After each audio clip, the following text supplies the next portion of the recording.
Happening now after a major thunderstorm ravaged our area, we look at what first responders had to deal with. And a look into a stormwater upgrade in the village of Lakewood. Plus, the city of Jamestown has finally received a new comptroller, a much-needed role within the municipality. Live and on demand, this is WNY News Now.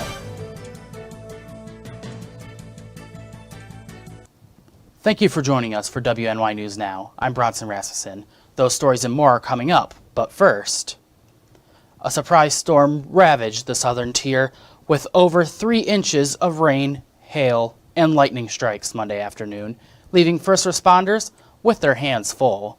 Starting just after 1 p.m. yesterday, crews began getting calls citywide for storms-related flooding and damage. The Jamestown BP reported a pole and lines were down and a fire on Dunn Avenue just after 2 p.m. They also reported that lightning had struck a telephone pole on Jefferson and 3rd Streets, causing a fire. Crews then had to extinguish the flames and cut off the top of the pole. Multiple reports of flooding came in from around the city, with 2 thoroughfares closed for over 18 inches of flooding. We were notified about some trees that were down in the areas with some wires entangled in them. We also responded to several calls for flooded basements, and over the time period between 1:15 this afternoon and 6:30 p.m. this evening, Jamestown Fire Department responded to 32 calls for service. 24 of them were for flooded basements. 3 were for trees entangled in power lines. 2 were transformer fires, and the others were fire alarms that resulted in no fires, but just related to storm conditions.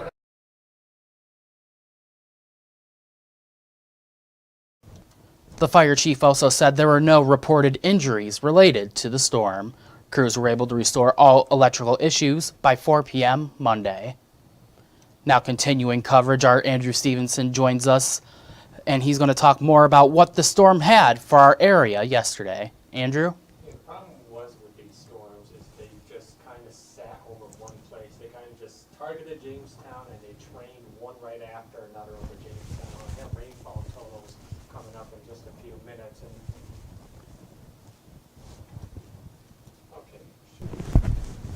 should be on now. All right. The problem was with the storms yesterday is just they kind of just trained over one spot, and that one spot unfortunately was Jamestown. I'll have rainfall totals coming up, and I know Bronson just showed this video, but yes, lightning struck this pole near the ice arena, and the pole caught fire, and they were able to put it out rather quickly. And I have more photos. These come from WNY News Now storm chasers. This was down on Allen Street where cars didn't heed the don't drive in flooded waters and kind of got stuck down there. And I have another photo behind me of those flooded waters. Of all the areas in Jamestown, it seems like Allen Street took the brunt of the flooded rain. And we also have a photo of a rainbow. After all the storms, there always comes a rainbow, and this rainbow comes to us courtesy of Chautauqua Weather Today. I think this was over the Faulkner Volunteer Fire Department. So after rain, usually comes the rainbow. And this was Doppler estimated rainfall totals. I'll have those actual full rainfall totals coming up in full weather, but this was what Doppler radar was estimating across the city of Jamestown from about 2.5 inches upwards of 3 inches. And now again, I'll have those full totals coming up in just a few minutes. But here's the forecast through the rest of the afternoon out there. Mostly cloudy skies with occasional rain showers and thunderstorms once again today, but we should not have to deal with the bulk of the rain that we had yesterday, with winds today west about 10 to 15 miles per hour, and highs will be in upper 60s to the lower 70s. I'll have a look at that full forecast coming up in just a few minutes. All right, Andrew, thank you very much. A Jamestown man caught swiping e-bikes was arrested in the city of Dunkirk. Dunkirk police responded to a call about multiple stolen e-bikes in the Franklin Avenue area at 8 a.m. on Friday, June 16th. Upon checking the area, 35-year-old Luis Rivera Hernandez was spotted placing an e-bike in the back of a vehicle. After checking the bike's serial number, police determined the bike was stolen and proceeded to arrest and charge Rivera Hernandez with criminal possession of stolen property in the 5th degree, a Class A misdemeanor. Further investigation led to discovery of several other stolen items hidden in the surrounding area, and those items were then returned to their owners. Dunkirk Police Department are reminding residents to lock their vehicles and outbuildings, and to contact the police if they see any suspicious activity at 366-2266. Well, heavy rain and unfavorable weather conditions can knock over trees, bring power lines down, and reduce visibility for drivers. However, large amounts of water can do even more damage than most realize in our area. Our Alyssa Wright joins us live in the studio today with more. Alyssa? Bronson, for the area of Grandview and Lakewood, flooding is fairly common, especially with that weather that we had yesterday. That flood water has to go somewhere. Unfortunately, it's more than likely it's going to end up in the Chautauqua Lake, bringing sediment and many undesirable nutrients with it. There's really 4 goals of this project. The first is to improve water quality to Chautauqua Lake. The second is to reduce downstream flooding problems. The third is to create new wetland and wildlife habitat. And the fourth is to create a nature park for the Village of Lakewood residents to enjoy. There are a few solutions to the runoff problem that will be put in place. This is the Grandview Stormwater Management Project. Once completed, the project will create around 100,000 cubic feet of stormwater storage through the creation of a series of wetland detention complexes and swales, which are essentially vegetated ditches. Not only will this project reduce flooding, there are several other benefits as well. This project will have positive benefits as far as reducing flooding on the Route 394 corridor near the Save-A-Lot Plaza, as well as reducing sediment and nutrient loading to Chautauqua Lake. The project will also create a series of wildlife habitat. Will also serve as a stormwater nature park. In the end, the team is very grateful for all of those who assisted. Really looking forward to it, and we want to thank all of the individuals and organizations that have been involved with the project so far to make this a success.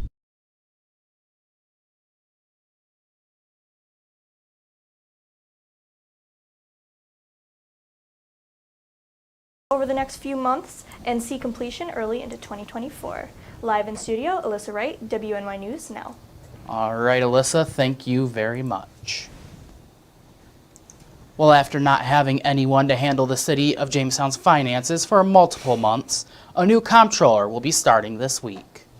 Carol Malik will be taking over the role of deputy comptroller starting June 26th. She'll be the 5th comptroller for the Pearl City in 3 years. Now, previously, Catherine Maycock was hired as the deputy comptroller in fall 2022, becoming intern comptroller following John Selstrom's resignation in December of 2022. Now, Maycock had left the position in March for a job in the private sector. Now, Malik tells us that she is completely qualified for the new position of the comptroller. I have been doing accounting for over 35 years. And I've done budgets and reviews. I've worked in many different industries. I've worked for nonprofits, so I got a lot of experience in accounting, and I love it. Now, after viewing her first city council voting session, Malik believes that Jamestown is in good hands. Well, as WNY News Now continues, we look into Albany, where a bill to expand healthcare coverage did not pass. We have more next. And later, bad news for many New York City pizza lovers, as many will have to find new ways to cook the flatbreads. Stay with us, as WNY News Now will be right back.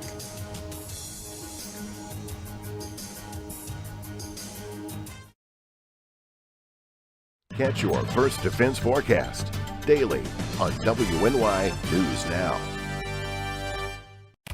3-on-3 basketball returns to Jamestown, New York this summer. Collaborative Children's Solutions and partners are hosting a Gus Macker tournament August 19th and 20th in Brooklyn Square. The streets will be packed with a festival atmosphere, bringing the youngest of our Macker mites up to the adult players who compete for the top prize in their divisions. Register online at Macker.com before July 31st. The Jamestown Macker will also include some specialty competitions, making it one of the best community events of the year. EagleZip.com is your local one-stop shop for all of your home and business computer needs. Located on Fluvan Avenue Extension, just outside of Jamestown, EagleZip.com sells and services all brands of desktops and laptops, as well as servers and network equipment for your business. All new computer sales include transferring your data from your old computer, plus a 2-year warranty. Call EagleZip.com today. Stop by EagleZip.com today and let us make computers easy for you. Honorary Forest Ranger Betty White here, lending a hand to my dear friend Smokey Bear, because for years he's only said, only you can prevent wildfires. But there's a lot more to say. Like, if you park your car on tall, dry grass, the hot exhaust pipe can start a wildfire. So keep the animals safe, especially the cute shirtless one. Go to SmokeyBear.com to learn more about wildfire prevention. You're watching WNY News Now, where coverage comes first. Legislative session wrapped up in Albany last week. Now the governor is reviewing the hundreds of passed bills, but some didn't make it across the finish line before the end of the session. Today, our New York State Capitol correspondent Elise Klein breaks down a bill that did not pass both houses, seeking to expand health coverage for all New Yorkers, regardless of their immigration status. For several sessions, some New York State lawmakers have been pushing for a bill to expand health coverage for undocumented state residents. This session, the legislation passed the Senate, but not the Assembly. I think it's best, personally, that we take the bill into next budget cycle and off-cycle do a bunch of things that could help us really ensure coverage for all for next year. The bill would provide this expansion of coverage through the federal legislation, the Affordable Care Act. The state would use a provision in the Affordable Care Act known as Section 1332 to create coverage options for undocumented residents. Some advocates say this expansion could be life-saving for New York communities. And we should follow the footsteps of other states that have also implemented this expansion in their states. If this bill passes the next legislative session and the governor signs it, provisions in the law will be subject to federal approval. In Albany, Elise Klein, WNY News Now.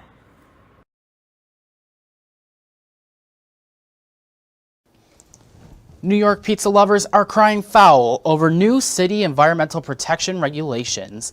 The New York City Department of Environmental Protection wants to crack down on carbon emissions from coal and wood-fired pizza ovens. If the regulations are implemented, they would impose tight restrictions on pizzerias across the city. Pizzerias with ovens installed before 2016 were required to buy emission control devices to reduce total emissions by 75%. City health officials say wood and coal fire stoves are among the largest contributors of harmful pollutants in neighborhoods with poor air quality. The new rules would impact about 100 businesses citywide. Now, New York City Mayor Eric Adams says the public still has time to weigh in on the new regulations, which, if approved, would go into effect later this summer. While some lawmakers in Harrisburg are looking to alleviate the burden of medical debt. House Bill 78 would create the Medical Debt Relief Program. The program would use state dollars to purchase distressed debt or debt that can't be collected from healthcare providers for pennies on the dollar. Lawmakers say a state appropriation of $15 million can actually purchase up to $2.5 billion worth of medical debt for thousands of Pennsylvanians. Those are people who are working Pennsylvanians. They can be in rural Pennsylvania, urban Pennsylvania. They can be old and young. Medical debt disproportionately affects women and people of color.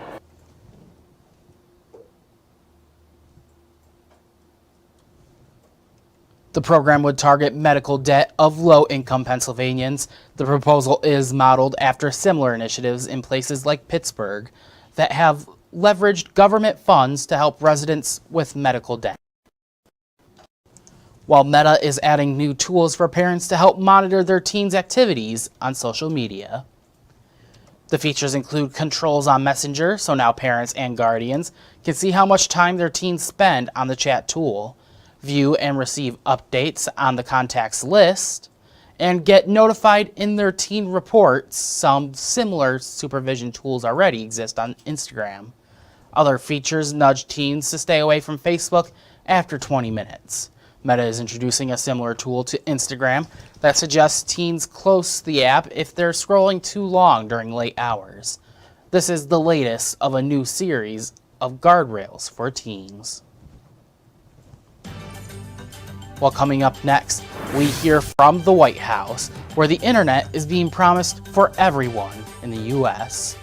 And later, audio files have been released of an incident where former President Trump allegedly showed classified files to others.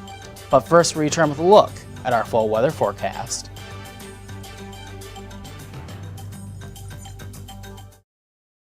With coverage that matters, this is WNY News Now. I know what you're thinking. I need a job. I need a new career. Well, I've been there. I've been there. I've been there. I wasn't happy with what I was doing. After high school, I didn't have a plan. I just wanted to start working. I got laid off twice, but you gotta keep going. You just need the right skills. Find an apprenticeship. I found a 2-year IT program. I found a medical course online. I'm now a consultant in the tech space. You have more options than you think. You can do this. You will find something. You will find something new.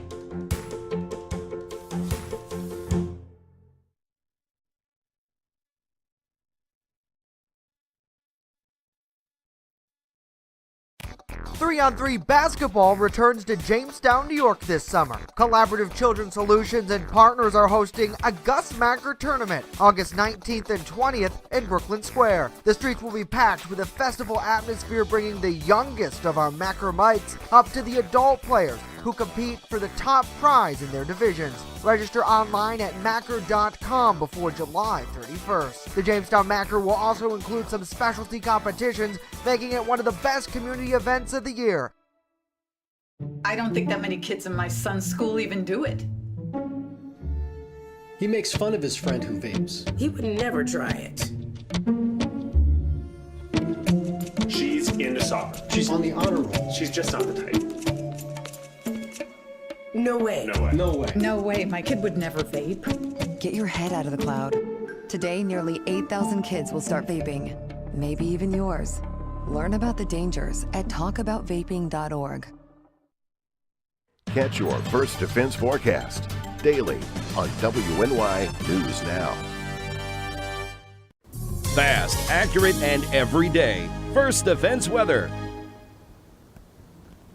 Welcome back to WNY News Now. Current conditions in downtown Jamestown. We're under cloudy skies with a few light rain showers out there. Temperature at the Jamestown airport as of noon, 63 degrees with a west wind of 14 miles per hour. And some rain and fog has knocked the visibility down to 6 miles. The almanac for yesterday, we made it to a high of 72 degrees in the city of Jamestown. Our low was 60. And the records for today, 96 set back in 1933. The record low of 39 set back in 1981. So let's take a look at some of those official rainfall totals coming in from the National Weather Service. To nobody's surprise, Jamestown was the big winner. Now these totals come from the Jamestown Airport, where we received a little under 3.5 inches of rain. That's a lot of rain in a span of a couple hours. We needed the rain, we just didn't need it to come down in like 2 hours. Kennedy, a little over 2.44 inches. Mayville, a little over 2 inches. Same thing for Fredonia, and you can see how the rain totals just drop off from Chautauqua County, going over to Cattaraugus County, Salamanca, Cattaraugus County, a little over a 1/4 inch, and Olean,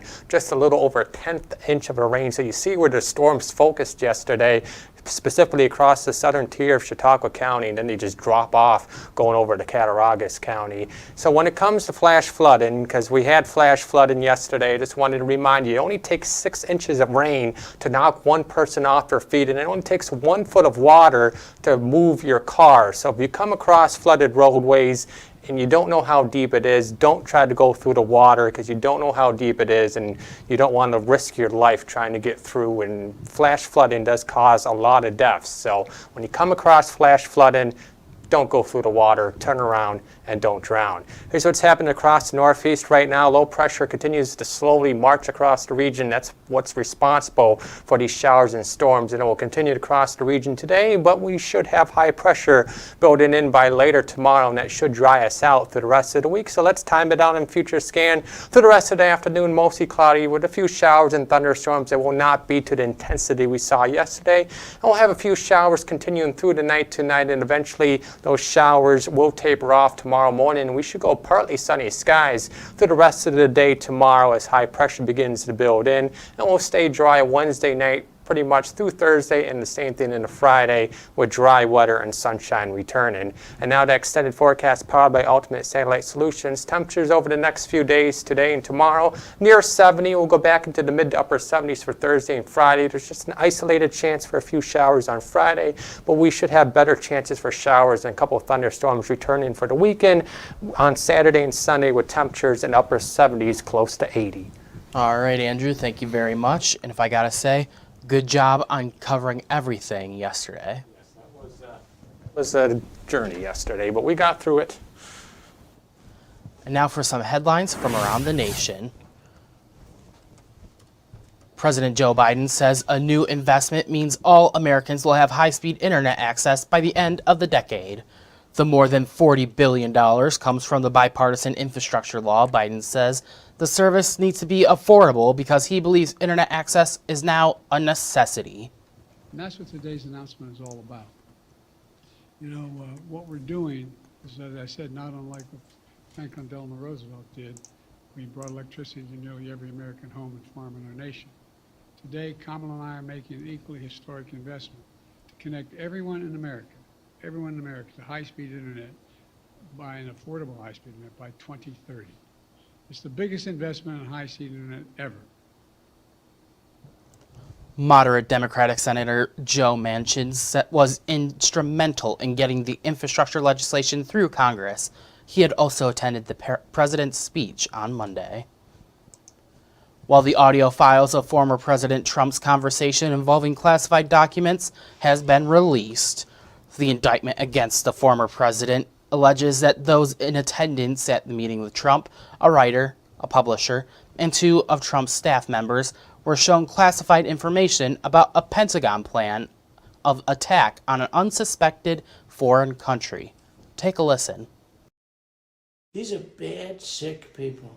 That was your coup, you know, against you. Well, it started right at the like beginning. when Millie's talking about, oh, you were going to try to do a coup. No, they were trying to do that before you even were sworn in. That's right. Trying to overthrow your election. Well, with Millie, let me see that. I'll show you an example. He said that I wanted to attack Iran. Isn't it amazing? I have a big pile of papers. This thing just came up. Look. This was him. They presented me this. This is off the record, but they presented me this. This was him. This was the Defense Department and him. Wow. We looked at some. This was him. This wasn't done by me. This was him. All sorts of stuff. It's pages long. Look. Wait a minute. Let's see here. Yeah. I just found, isn't that amazing? This totally wins my case, you know. Except it is like highly confidential, secret. This is secret information. But look at this. You attack, and Hillary would print that out all the time, you know. she'd send it, no, she'd send it to Anthony Weiner, the pervert. Please print. By the way, isn't that incredible? Yeah. I was just saying, because we were talking about it, and you know, he said he wanted to attack Iran and what? These are the papers. This was done by the military, given to me. I think we can probably, right? I don't know. We'll have to see. Yeah, we'll have to try to Declassify. figure out Yeah. See, as president, I could have declassified it. Now I can't, you know, but this is classified. Now we have a problem. Isn't that interesting? Yeah. It's so cool. I mean, it's so, we here and I have, and you probably almost didn't believe me, but now you believe me. No, I believe It's incredible, right? No, hey, bring some Cokes in, please. The first pretrial hearing in the case has been set for July 14th. Well, early this morning, the former CEO of Audi, Rupert Sandler, was convicted of fraud and using illegal software to cheat on diesel emission tests. A German court, along with lawmakers, the judge, and prosecutors, dealt Stadler a 21-month prison sentence and a fine of $1.2 million after he pled guilty last month. Now, Stadler confessed to his crimes and expressed regret from keeping the falsified vehicles on the market, even after the emissions scandal became public. Previously, the former chief had been charged with fraud and false certification for allowing cars with rigged software to be sold, even after the U.S. the Environmental Protection Agency discovered this deception at Volkswagen and Audi in September of 2015. Then in 2018, Stradler was held for 4 months, subsequently stepping down from his position as Audi chief and member of the Volkswagen board, paying the VW company millions in damages due to his oversight. The scandal, which consists of an estimated 400,000 manipulated large diesel engines, cost the company more than $30 billion in fines, settlements, and other expenses. Now, as a result, much of the auto industry has drifted away from diesel engines and sped up the international shift to electric vehicles. Well, coming up next, the funeral for a PA trooper who was killed in the shooting is today. We'll hear from friends on their loss. You're watching WNY News Now, your source for breaking news.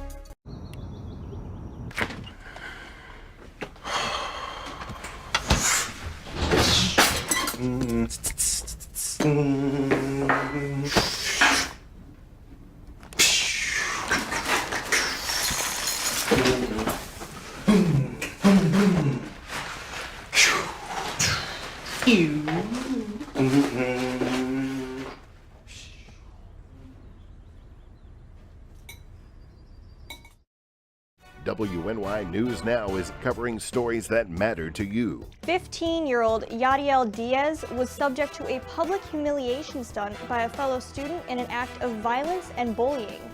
Now Yadiel's mother, Raquel, has had enough. Officials are trying to work with the county's homeless coalition to help support the homeless population locally. There are also plans in the works to build 2 new shelters. WNY News Now, where coverage comes first. Right here, baby. Look. Uma. Noah. Something more than a birthday is happening here. Once you can see it, you can help. The sooner you recognize the signs of autism, the sooner you can make a lifetime of difference for your child. Start by answering a few simple questions at screenforautism.org. You're watching WNY News Now, where coverage comes first. Trooper Mark DeSalvatore was a Cadet Academy classmate of Trooper Ruscio for 6 months. Beginning in June of 2020, they trained together and spent many hours in the same classroom. And they also became very good friends. Now Mike Ruzzi has our story. As the body of his friend Trooper Rougeau traveled from Corey to the Bayfront Convention Center, Trooper DeSalvatore was in the rear of the procession.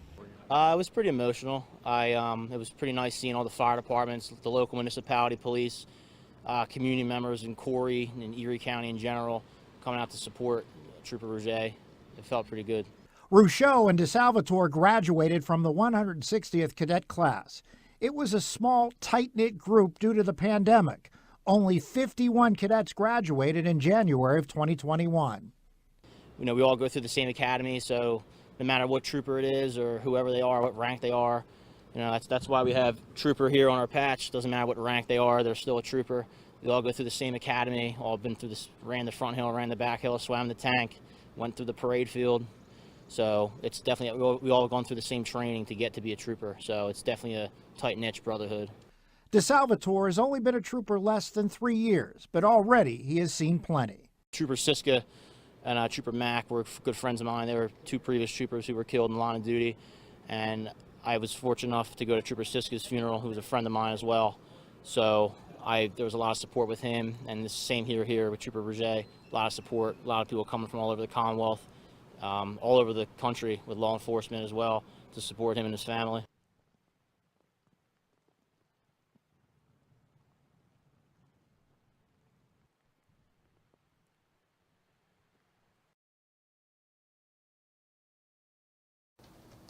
Now today is the actual funeral service for the trooper.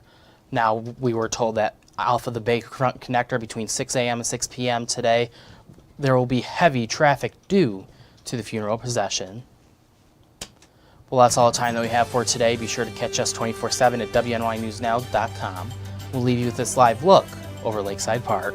We'll see you next time.